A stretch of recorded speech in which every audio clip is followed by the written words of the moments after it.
Hello there, everybody. Hope you are all doing well. We are nearing the end of the semester, so this is week 11, Monday, April 21st to Monday, April 28th. Let's take a quick look back at week 10. So for this past week, you needed to read and submit annotations or notes for the counter arguments readings. So there are a few different things for you to read and take a look at and watch here. You also needed to take a look at and read, actively read, at the articles for revising a research paper and submit your annotations or notes for those. And finally, for Friday, you needed to complete the claim of value essay tutoring.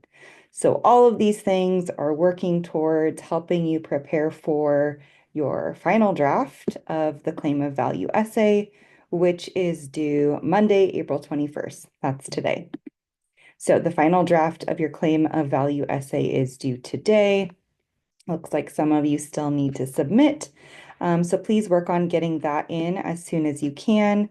Let's see. This assignment will be open for a couple weeks past the due date.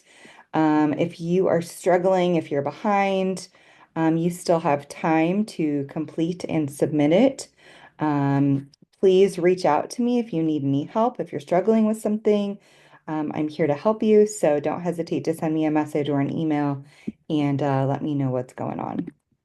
Okay, so for this week, you need to now, once you've finished your claim of value essay, now we're moving on to the third and final essay, which is the claim of policy. So please read this claim of policy assignment page. I do have a video here in which I walk you through the essay and just kind of explain everything in a little bit more detail. But essentially, a claim of policy is going to contain all three of the claims that we've worked on so far. So the claim of fact, the claim of value, and the claim of policy. So you're establishing that something is a problem. You're explaining why that problem is wrong, unjust, unethical, etc. And then you're proposing a policy or a solution or some sort of an action that needs to be taken to help solve the problem. So that is going to be your thesis statement for the claim of policy. It needs to include all three parts, the fact, the value, and the policy. So again, you have the freedom to choose a topic for this essay. It could be something that you've already written on, maybe not so much for your claim of fact, but maybe the topic that you wrote about for your claim of value, you could elaborate, add, edit your claim of value paper and expand it into the claim of policy. That is an option. But it should be significantly longer and quite a bit different than your claim of value. I don't want you just copying, pasting, and adding, a paragraph or two. So keep that in mind. All right.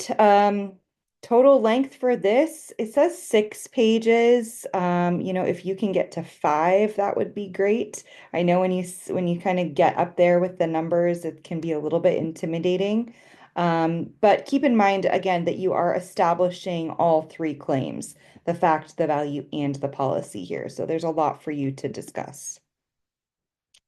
Okay.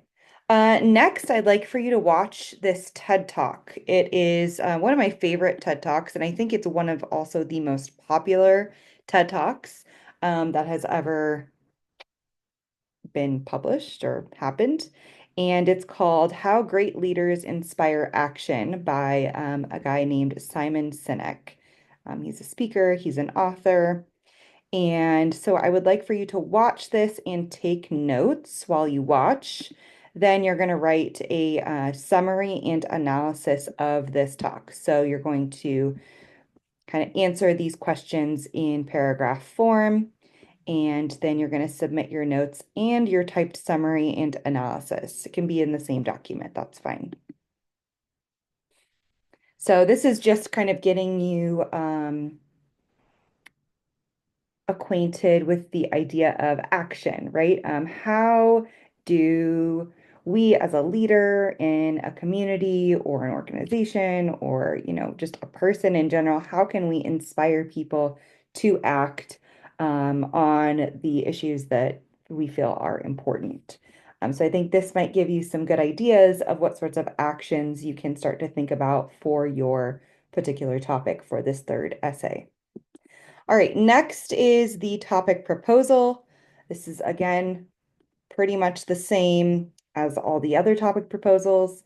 So you just click make a copy here and it'll take you to the page that you are familiar with that you've used for the last two essays. So again, same process. List your topics, choose one to write a paragraph about, write a main research question. This is like the question that's going to be, centered around your thesis. What are you trying to figure out? What are you trying to, research and look into for this particular issue? Then you're going to write 5 sub-questions relating to your topic, and then finally a working thesis. If you are struggling with like a main research question or your 5 sub-questions, I will permit you to use ChatGPT for this. Please don't use it for this. This is your own personal experience and you're sharing why you care about this issue. That ChatGPT or AI can't do that for you. But AI could be a good tool to use for helping you come up with good research questions. So I will permit you to use it for that. And then your working thesis. All right. So that's all due Friday. Now, next Monday, April 28th, you're going to read or watch and then submit your annotations or notes for this. This is President Obama's speech on human trafficking. So there's a short introduction here.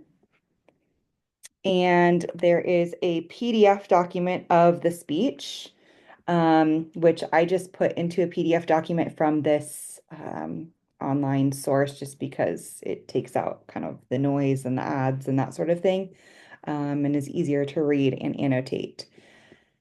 You can also watch the speech, which is pretty cool. I would recommend that if you're going to watch it, that you also have the text up while you're listening to him, or maybe you print out the speech and you have it, with you while you're annotating and then you're listening and kind of watching him as he speaks.